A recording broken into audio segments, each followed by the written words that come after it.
আল্লাহ রাব্বুল আলামিন কুরআনুল হাকিমের মধ্যে বলছেন, সূরা দাহরের মধ্যে বলছেন, হাল আতা আলাল ইনসান হাল আতা আলাল ইনসানি হিনুম মিনাদ দাহরি লাম ইয়াকুন শাইআম মাযকুরা।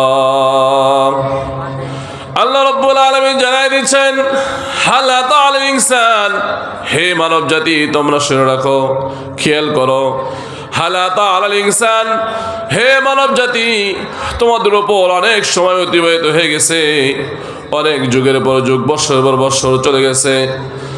লাম ইয়াকুন শাইআম মাযকুরা, তোমরা উল্লেখযোগ্য কোনো ব্যক্তি ছিল না।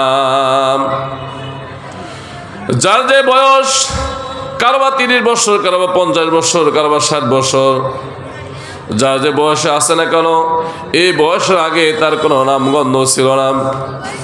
আজকে আমার নাম আব্দুস সবুর আসছে, কিন্তু 30-35 বছর আগে আমার নাম আব্দুস সবুর নামে কেউ চিনতই না, জানতও না। আল্লাহ রাব্বুল আলামিন বলেন, হাল আতা আলাল ইনসান হিনুম মিনাদ দাহরি লাম ইয়াকুন শাইআম মাযকুরা। হে দুনিয়ার মানুষ, তুমি তো কিছুই ছিল না, তোমাকে আমি আল্লাহ রাব্বুল আলামিন দুনিয়াতে প্রেরণ করেছি, হাজারো মাখলুক দিয়ে তোমাকে সেবা করতেছি, এত নিয়ামত তোমাদের ডুবায় রাখছি। যদি সেই নিয়ামতগুলো গুনতেও শুরু করো, গণনা করে শেষ করতে পারবা না। কথা বলেন ঠিক কিনা? আল্লাহ রাব্বুল আলামিন সেই কথা বলছেন, ওয়া ইন তাউদ্দু নি'মাতাল্লাহি লা তুহসুহা। হে বান্দারা, তোমাদেরকে আমি যে নিয়ামত দিয়ে রাখছি, এই নিয়ামতগুলো তুমি কখনো গুণে শেষ করতে পারবা না। সূরা কাহফের মধ্যে আল্লাহ রাব্বুল আলামিন বলতেছেন, قُلْ لَوْ كَانَ الْبَحْرُ مِدَادًا لِكَلِمَاتِ رَبِّي لَنَفِدَ الْبَحْرُ قَبْلَ أَنْ تَنْفَدَ كَلِمَاتُ رَبِّي وَلَوْ جِئْنَا بِمِثْلِهِ مَدَدًا। হে রাসূল, আপনি দুনিয়াবাসীদেরকে জানায় দেন, قُلْ لَوْ كَانَ الْبَحْرُ, বাহার অর্থ সমুদ্র, এই সমুদ্রকে যদি আমি আল্লাহ রাব্বুল আলামিন কালি বানায় দেই, এই কালি দিয়ে যদি আমি আল্লাহ রাব্বুল আলামিন নিয়ামতের কথা গুনতে থাকে আর লিখতে থাকে, তাহলে সমুদ্র নামক সমস্ত কালি শেষ হয়ে যাবে, কিন্তু আমি আল্লাহ রাব্বুল আলামিনের নিয়ামতের কথা, শুকরের কথা লিখে শেষ করতে পারবে না। আগের জামানায় রাজা বাদশারা পর্যন্ত যে নিয়ামতের কথা কল্পনাও করতে পারে নাই, আজকে সেই নিয়ামতগুলো আমরা সাধারণ মানুষ যারা আছি তারা সেই নিয়ামতগুলো ভোগ করতেছি। কথা বলেন ঠিক কিনা? আগের জামানায় বাদশারা পর্যন্ত আনসিজনে, যখন সিজন নয় তখন সেই আনসিজনে ফল খাইতে চাইলেও তারা খাইতে পারতো না।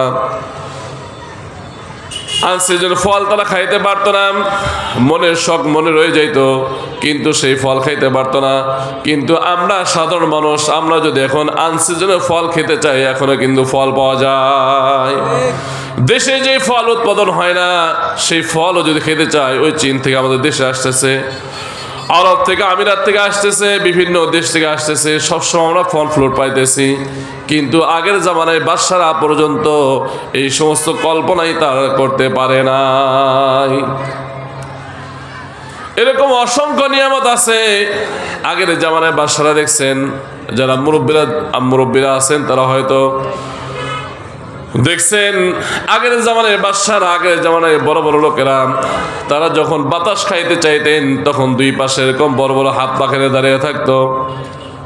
রাজা বাদশাহ তার পাশে দুইজন দাঁড়িয়ে দাঁড়িয়ে বড় পাখা দিয়ে বাতাস করতো। আলোর দরকার হয়েছে, তারা এরকম তেলের জন্য তেল দিয়ে বাতি জ্বালাইতেন।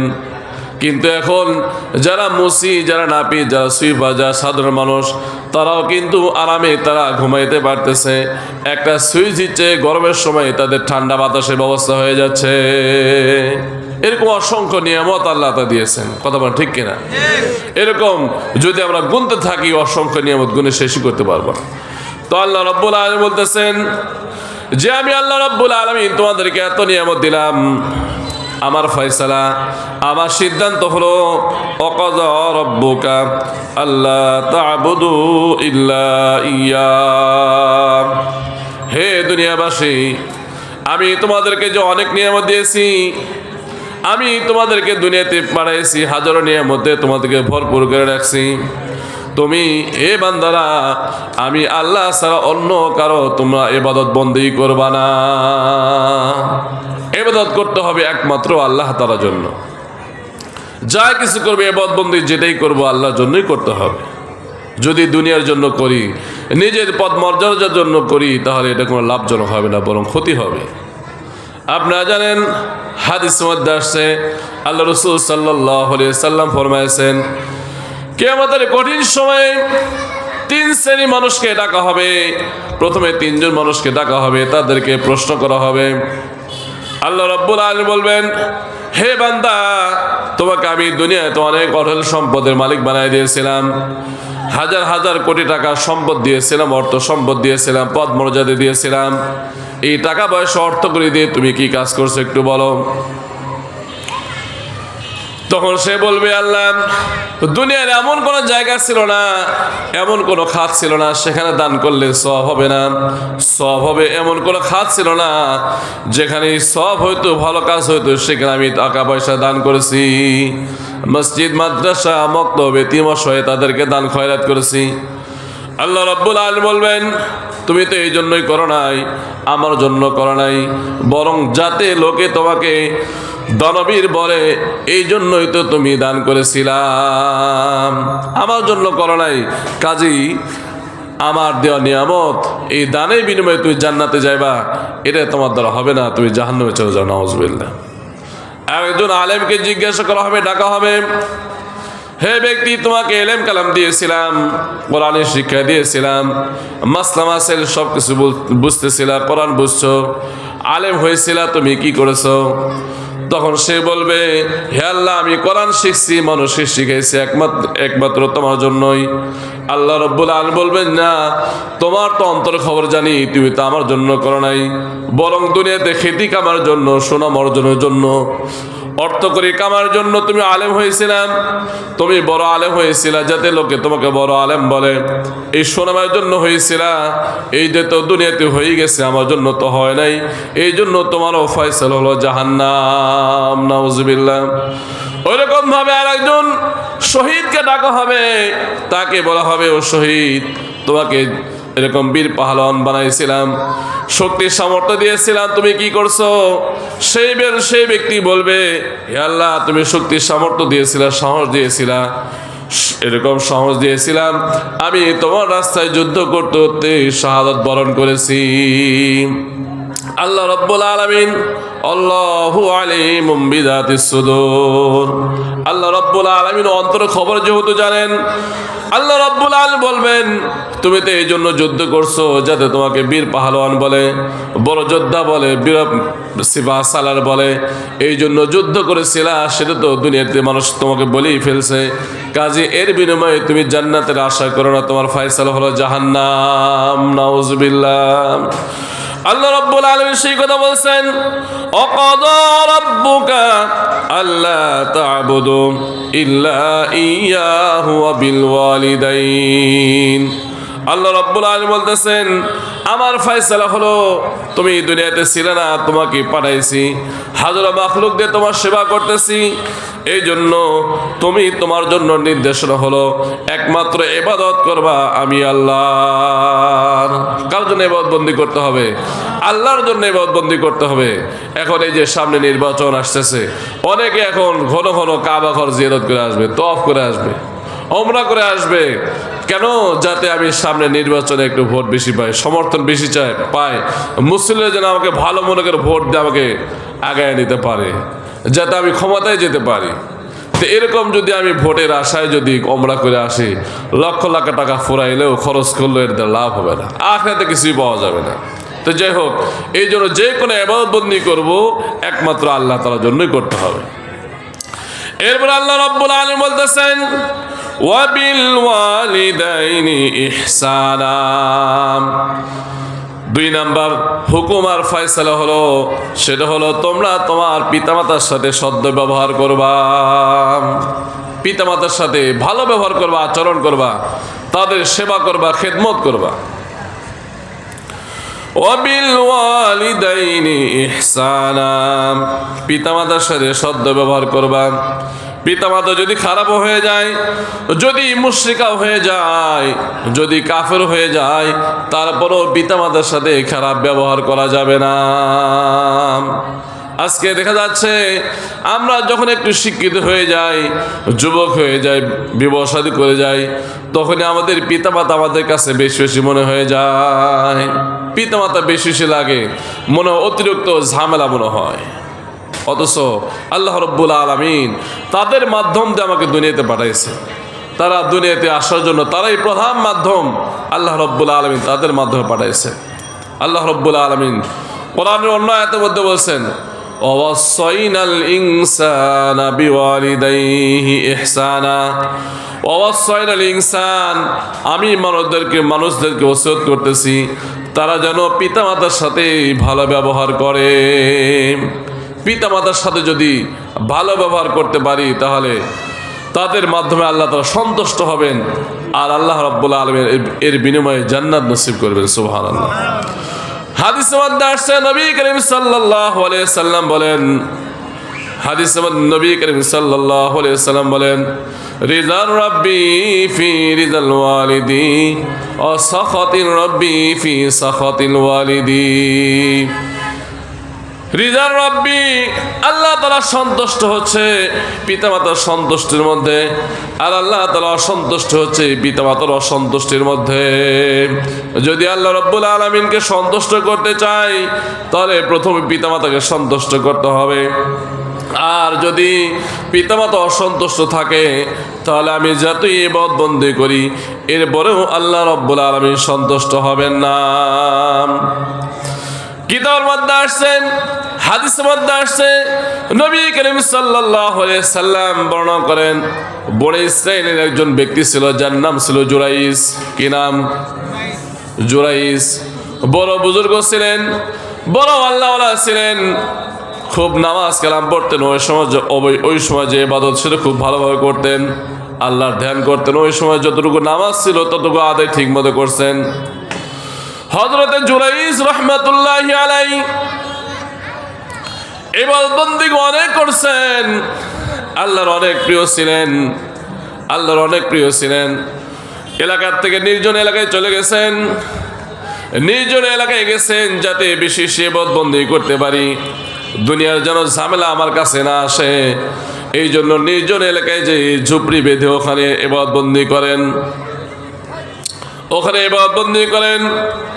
হযরত জুরাইস রাহমাতুল্লাহি আলাইহি ইবাদত বন্দেগী করতেছেন, অনেক দিন হয়ে যাচ্ছে, জুরাইস তো বাসায় আসে না। এই জন্য মার মন যেন কেমন কেমন করতেছে, ছেলেকে দেখার জন্য মন বারবার চাইতেছে। এই জন্য এলাকার থেকে তার মা জুরাইস রাহমাতুল্লাহি আলাইহির মা চলে গেলেন সন্তানকে এক নজর দেখার জন্য। তার একটু খোঁজ খবর নেবেন, দেখা করবেন, কথাবার্তা বলবেন, চলে আসবেন। কিন্তু প্রথম দিন যাওয়ার পর দেখতেছেন যে জুরাইস নামাজ পড়তেছে। কি করতেছেন? সবসময় তাসবিহ, তাহলিল, মুরাকাবা আর নামাজ, এটা নিয়ে উনি ব্যস্ত থাকেন। মা যে যখন ডাক দিলেন, জুরাইস, হে জুরাইস, তোমাকে একটু দেখতে আসছে, একটু সাক্ষাৎ করো। জুরাইস তখন নামাজে ছিলেন, তখন চিন্তা করলেন, আমি তো নামাজে আছি, আল্লাহর ধ্যানে আছি, এখন আমি মার ডাকে সাড়া দিব নাকি আমি নামাজই পড়ে যাব? যেহেতু জুরাইস একজন আবেদ ছিলেন, মাসলা মাসাইল জানা ছিল না, এই জন্য উনি চিন্তা করলেন যেহেতু আল্লাহর কাজ করতেছি, আল্লাহর কাজ বাদ দিয়ে মায়ের কথা শোনা যাবে না, এই জন্য নামাজই পড়ে গেলেন। নামাজের মধ্যেই ব্যস্ত থাকলেন। একদিন কষ্ট করে মা ঘুরে আসলেন, সন্তানের সঙ্গে কোনো কথা হলো না। দীর্ঘ সময় অপেক্ষা করার পরও কথা না হওয়ার কারণে উনি মন কষ্ট নিয়ে চলে আসলেন। কিছুদিন পরে আবার গেলেন যে সন্তানকে দেখে আসি, গত কয়েকদিন আগে তো গিয়েছিলাম, আমার সন্তানের সঙ্গে কথা হয় নাই, দেখা হয় নাই, আবার একটু যাই, আমার সন্তানকে দেখে আসি, ভালো লাগতেছে না। আবারও গেছেন, যার পর দেখতেছেন জুরাইস আবারও সেই নামাজের মধ্যে আছেন। সেদিনও ঘুরে আসছেন, তৃতীয়বার আবার গেছেন। যাওয়ার পরে জুরাইজকে বলতেছে, ও জুরাইজ, আমি তোমার আম্মু, আমি তোমার মা, আমি তোমার সঙ্গে দেখা করার জন্য আমার মন ছটফট করতেছে, এই জন্য চলে আসছে, একটু আমার সঙ্গে দেখা করো, কথা বলো। জুরাইজ সেই দিনও নামাজে ছিলেন। নামাজে থাকার কারণে জুরাইজ রহমাতুল্লাহি আলাইহি মার সঙ্গে আর কথাবার্তা বললেন না।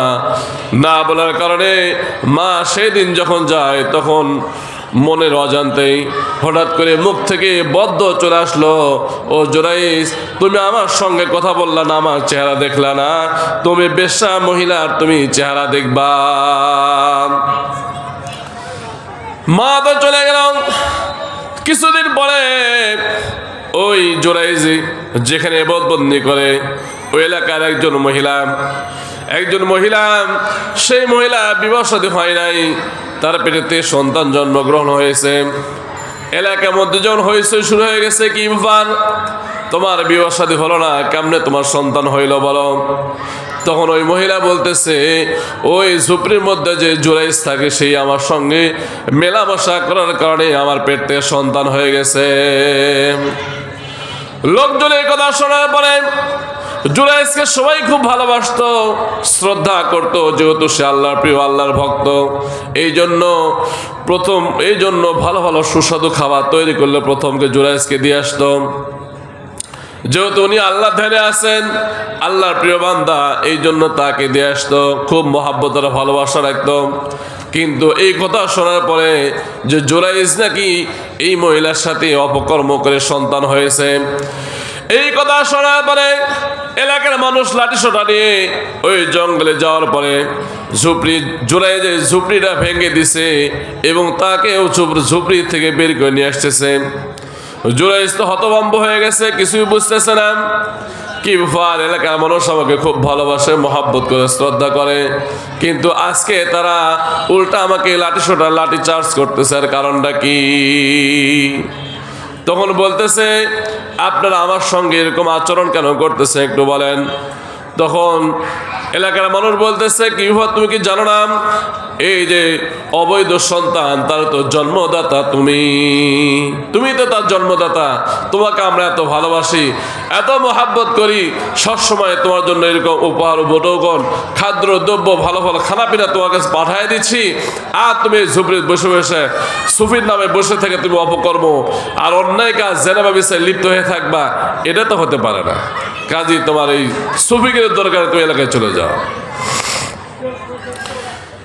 যখন এই কথা বলছেন তখন জুরাইজ বলতেছেন, হে এলাকাবাসী, আপনি সন্তান এবং সন্তানের মাকে ডাকেন, তাকে ডাকেন, তার থেকে আমি শুনবো কেমনে কি হইল। আমার দ্বারা তো এটা হয় নাই, আমি তো জানি না, তার সাথে আমার কখনো দেখাই হয় না, সম্পর্ক হয় নাই। তখন জুরাইজকে সামনে যখন ওই মহিলাকে ডাকা হলো, সন্তানকে নিয়ে আসছে, তখন জুরাইজ ওই মহিলাকে বলতেছে, আমার সঙ্গে তো দেখাই না, কেমনে কি হয়েছে বলো। তখন ওই মহিলা প্রথমেই তো আর এরকম সত্য কথা বলতে পারে না, বলে না, চুপ করে আছে। তখন জুরাইজ রহমতুল্লাহি আলাইহি সন্তানকে বললেন, দুধের সন্তান, অল্প কয়েকদিন হয়েছে মাত্র এই বাচ্চার বয়স। সেই বাচ্চাকে বলতেছে, বাচ্চা, ইয়া ওয়ালাদ, হে সন্তান, তুমি বলো তুমি কোথা থেকে আসছো, তোমার বাবার পরিচয় দাও। উনি যেহেতু আল্লাহর ওয়ালি ছিলেন, আল্লাহ ওয়ালি ছিলেন, যখন এই সন্তানকে জিজ্ঞাসা করছেন, আল্লাহ রাব্বুল আলামিন এই দুধের বাচ্চাকে জবান খুলে দিয়েছেন। ইতিহাসের মধ্যে আসছে, কিতাবের মধ্যে আসছে, কয়েকজন সন্তান দুধের বাচ্চা, 3-4 জন সন্তান দুধের বাচ্চা, তারা কথা বলছেন। একজন হচ্ছেন হযরতে ইউসুফ আলাইহিস সালাতু ওয়াস সালাম।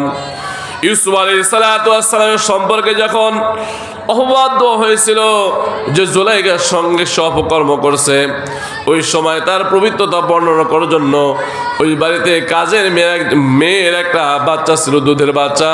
আল্লাহ রাব্বুল আলামিন তার জবান খুলে দিয়েছিলেন। তার জবান খুলে দিয়ে হযরতে ইউসুফ আলাইহিস সালাতু ওয়াস সালামকে পবিত্র প্রমাণিত করেছেন। আর এদিকে হযরতে জুরাইজ রহমাতুল্লাহি আলাইহি জুরাইজ রহমাতুল্লাহি আলাইহি তার পবিত্রতা বর্ণনা করার জন্য এই ওয়ালাদুজ জিনা জালস সন্তানের জবানকে আল্লাহ রাব্বুল আলামিন খুলে দিয়েছিলেন।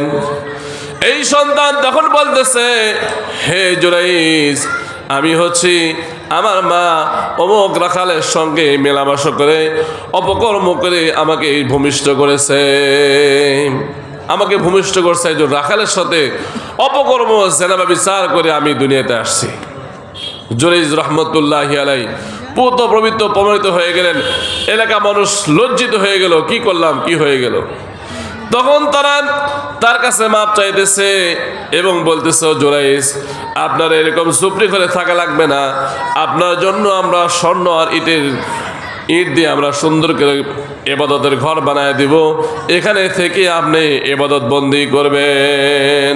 কিন্তু জুরাইজ রহমাতুল্লাহ বললেন, না, আমার ওরকম বিল্ডিং এর প্রয়োজন নাই, আমি যেরকম সুপ্রি করে থাকতাম আমার জন্য সেটাই তোমরা ব্যবস্থা করে দাও। যা হোক, আমি বলতেছিলাম, আল্লাহ রাব্বুল আলামিন বলতেছেন, তোমরা পিতামাতার সাথে অবিল ওয়ালিদাইনি ইহসানা, পিতামাতার সাথে তোমরা সদ্য ব্যবহার করো। যদি পিতামাতার মনে কষ্ট দেওয়া হয় তাহলে আল্লাহ রাব্বুল আলামিন দুনিয়াতে থেকে লাঞ্ছিত করেন, অপমানিত করেন। সেই জন্য পিতামাতার সাথে সদ্য ব্যবহার করা। হাদিস মধ্যে আসছে, নবী করিম সাল্লাল্লাহু আলাইহি সাল্লাম বলেন, নবী করিম সাল্লাল্লাহু আলাইহি সাল্লাম বলেন, রিজাল রব্বি ফি রিজাল ওয়ালিদি অসাখাতিল রব্বি ফি সাখাতিল ওয়ালিদি। পিতামাতার সন্তুষ্টির মধ্যেই আল্লাহ তাআলা সন্তুষ্ট, আর পিতামাতার অসন্তুষ্টের মধ্যেই আল্লাহ তাআলা অসন্তুষ্ট। এই জন্য আল্লাহ তাআলাকে সন্তুষ্ট করতে হলে আমাদের পিতামাতার সাথে সদ্ব্যবহার করতে হবে।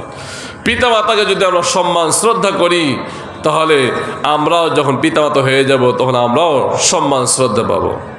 এই জন্য কথা আছে, কামা তাদিনু তুদানু, যেরকম করবা সেরকমই পেয়ে যাবা।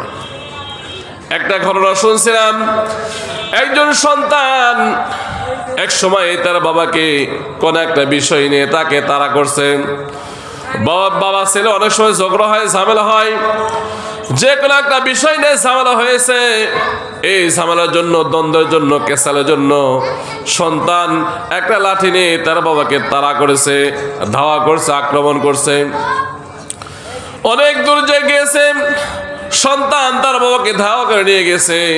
যাইতে যাইতে এক জায়গায় যাওয়ার পর বাবা সেখানে হঠাৎ করে দাঁড়িয়ে গেছেন আর বলতেছে, বাবা, আমাকে আর এখান থেকে তাড়াও না, এখান থেকে আমাকে আর বেশি তাড়াও না, কারণ আমিও আমার বাবাকে একসময় এই পর্যন্তই আনছিলাম। কথাই বোঝা গেল? আমি একসময় আমার বাবাকে এই পর্যন্তই তাকে তাড়া করে নিয়ে আসছিলাম। এখন যদি তুমি আমার বেটা আমাকে যদি এখান থেকে বেশি তাড়া নিয়ে যাও তাহলে আমার পুরো জুলুম হয়ে যাবে। আমি তোমার বাবার সাথে, আমি তোমার বাবাকে এই পর্যন্ত আনছিলাম, আজকে তুমিও আমাকে এই পর্যন্ত তাড়ায় নিয়ে আসছো, কাজে আমাকে আর এখান থেকে বেশি দূর আগায়ও না, বেশি আর তাড়ায়ও না। এই জন্য ওলামা একরাম বলছেন, কামা তাদিনু তুদানু, জৈসা করেগা ওইসাই পায়েগা, যেরকম করবা সেরকম পাইবা। আমরা যদি ভালো চাই তাহলে আমাদের পিতামাতা যারা আছে তাদের সাথে সদ্য ব্যবহার করতে হবে, সুন্দর আচরণ আমাদের করতে হবে। যদি পিতামাতার সাথে খারাপ ব্যবহার করি তাহলে আমাদের জন্য খারাপ হয়ে যাবে। তো এই জন্য আল্লাহ রাব্বুল আলামিন বলছেন, ওয়াবিল ওয়ালিদাইনি ইহসানা। হে বান্দা, তোমাদের জন্য দ্বিতীয় হুকুম হলো, এক নম্বর হুকুম তো আমার ইবাদত বন্দেগী করবা, আর দুই নম্বর হুকুম হলো তোমার পিতামাতার সাথে সদ্য ব্যবহার করবা, ইহসান করবা। ইহসান কাকে বলা হয়? ইহসান হলো যা প্রাপ্য তার থেকে একটু বেশি দিয়ে দেওয়া, যা প্রাপ্য তার থেকে একটু বেশি দিয়ে দেবে, এটা হলো ইহসান। রিক্সা ভাড়া 50 টাকা, আমি তাকে আরো 10 টাকা ধরে দিলাম, এটা হলো ইহসান। তোমাকে আরো 10 টাকা দিয়ে দিলাম, যে তুমি কষ্ট করে আসছো, তোমার রিক্সা হয়তো চার্জ এরকম মোটর লাগানোর কষ্ট করে আসছো, ভাড়া যদিও 50 টাকা, তোমাকে আমি ইহসান করে 10 টাকা দিয়ে, এটা হলো ইহসান। তো আল্লাহ রাব্বুল আলামিন পিতামাতার সাথে কি ব্যবহার করবে? মানে ইনসাফ না, সমান সমান বন্টন নয়, বরং তাকে একটু এক্সেস দিয়ে দাও। বাজার থেকে কথার কথা 5টা ফল কিনছেন, 5টা আপেল কিনেছেন, বাড়িতে সদস্য 4 জন, মা সহ 4 জন সদস্য, আপনার স্ত্রী আছে, আপনি নিজে আছেন, সন্তান আছে, মা আছে, 4 জন সদস্য, আপেল পাইছেন হয়তো 5টা। তাহলে কি করবেন? সবাইকে একটা একটা দিয়ে, মাকে যদি 2টা দিয়ে দেই, এটাই হলো ইহসান। তিনিও একটাই হিসেবে পান, এটা ইনসাফ। কিন্তু আমি যদি তাকে বেশি দিয়ে দিই, ওটা হলো ইহসান। আল্লাহ রাব্বুল আলামিন বলেছেন, যা পায় সেটা না, বরং যা পায় সেটা তো দিবেই, তার থেকে আরো বেশি ইহসান করবে, দয়া করবে। ওয়াবিল ওয়ালিদাইনি ইহসানা ইম্মা ইয়াবলুগান্না ইনদাকাল কিবারা আহাদুহুমা আও কিলাহুমা ফালা তাকুল লাহুমা উফিন ওয়ালা তানহারহুমা وقل لهما قولا كريما। আল্লাহ রাব্বুল আলামিন এরপরে বলতেছেন, পিতামাতা তো ইহসান করবে, ভালো ব্যবহার করবেই, কিন্তু বিশেষ করে যখন পিতামাতা বয়স্ক হয়ে যায়, যখন বয়স বেশি হয়ে যায়, তখন তাদের খেদমতের বেশি প্রয়োজন। কথা বলেন ঠিক কিনা? তখন তাদের বেশি প্রয়োজন হয়ে যায়। এই কথা বলছেন, ইম্মা ইয়াবলুগান্না ইনদাকাল কিবারা আহাদুহুমা আও কিলাহুমা, পিতামাতার 2 জনে একজন অসুস্থ হয়ে গেছে, বৃদ্ধ হয়ে গেছেন, অথবা উভয় অসুস্থ হয়ে গেছেন, বৃদ্ধ হয়ে গেছেন। ফালা তাকুল লাহুমা উফিন ওয়ালা তানহারহুমা ওয়া কুল লাহুমা কাওলান কারীমা। আল্লাহ রাব্বুল আলামিন বলতেছেন, যখন মানুষ বৃদ্ধ হয়ে যায়, বয়স হয়ে গেলে এই বৃদ্ধ মানুষের মধ্যে আবার শিশু সুলভ আচরণ চলে আসে। বেশি বেশি কথাবার্তা বলবে, অনেক উপদেশ দিবে, সব কিছু তার ভালো লাগবে না, অনেক অনেক কথাই বলবে, কিন্তু এরপরেও তোমরা তাকে বিরক্তির সাথে উফ বলিও না, তাদেরকে উফ বলিও না। অর্থাৎ আমরা সব বলি ধুর তারিখ, এরকম যে আমরা শব্দ বলে, বিভিন্ন কথা বলে তাদেরকে ছোট করি, ধমক দেই। আল্লাহ রাব্বুল আলামিন সেটাকে নিষেধ করেছেন। ফালা তাকুল লাহুমা উফিন, তারা একটু কষ্ট পাবে, এরকম কষ্টমূলক আচরণ তোমরা করো না। আমরা অনেক সময় বলি, এই পিতামাতাকে নিয়ে আমরা খুব জ্বালায় আছি, ঝামেলায় পড়ে গেছি, এই ধরনের কথাবার্তা বলে তাদের মনে যদি কষ্ট দেই, ইবাদত বন্দী আমি যতই করি না কেন, এর দ্বারা আমি লাভবান হতে পারবো না। এই জন্য পিতামাতার সাথে আমাদের সদ্য ব্যবহার করা, তারা যেন এরকম তৃপ্তি পায় যেন আমার সন্তান আমার প্রতি অনেক ইহসান করতেছে, অনেক অনুগ্রহ, অনেক খেদমত করতেছে। এই জন্য তাদের সাথে উফ বলার মতো তারা কষ্ট পায়, সে কথা তাদেরকে বলা যাবে না। ওয়ালা তানহারহুমা, তাদেরকে ধমক দিতে নিষেধ করেছেন। আমরা একটু বয়স হয়ে গেলেই, যখন শিক্ষিত হয়ে যায়, তখন অনেক পিতামাতার কথা আমরা শুনতে চাই না।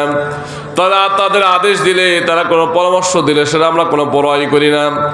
বাবা মা বলতেছে একটা, আমি ছেলে মেয়ে বড় হয়ে গেছি, এখন আমি যা ইচ্ছে তাই করতে আছি, এটা কিন্তু ঠিক নয়। কারণ তার এই লাইনে পারদর্শী, অভিজ্ঞতা আছে, কাজী তাদের পরামর্শকে ডিঙ্গায়া আমি নিজের মতো করব, তাহলে এটা ঠিক হবে না।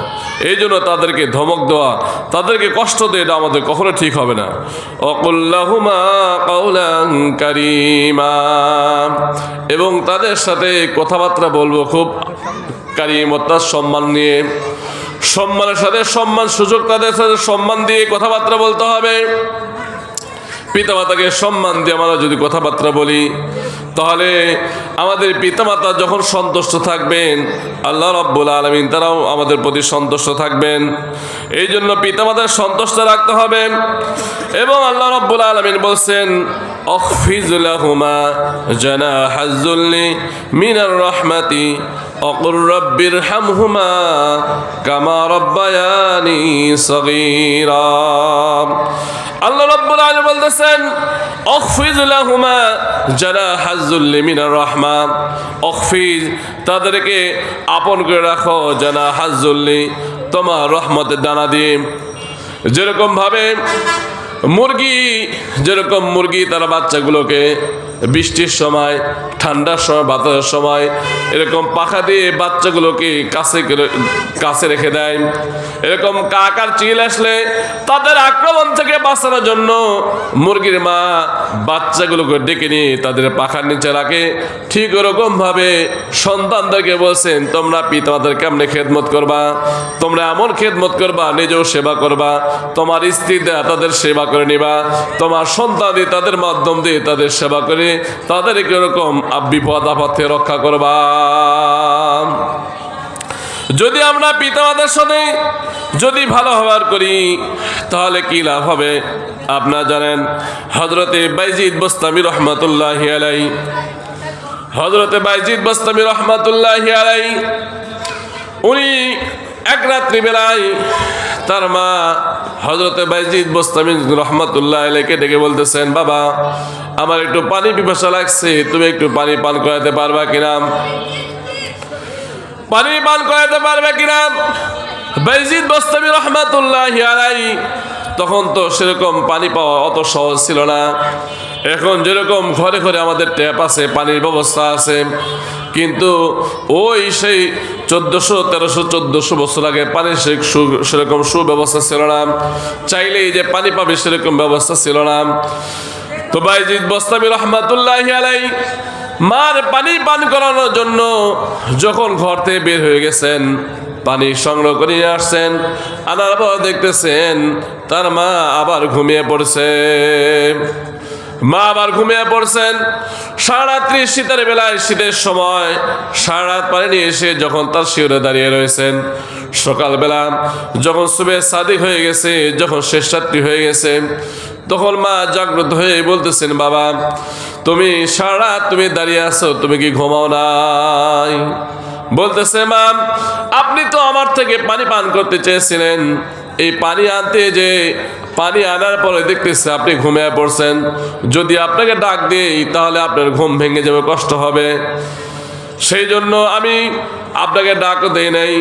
আবার যদি ঘুমিয়ে পড়ি হয়তো আপনি এক সময় পানি চাইলেন, আবার আমাকে সময় মতো পাবেন না, এই জন্য আমি সারা রাত জাগিয়ে আছি যাতে আমার মাকে সময় মতো পানি পান করাইতে পারি। তো এই জন্য আমি সারা রাত জাগিয়ে আছি।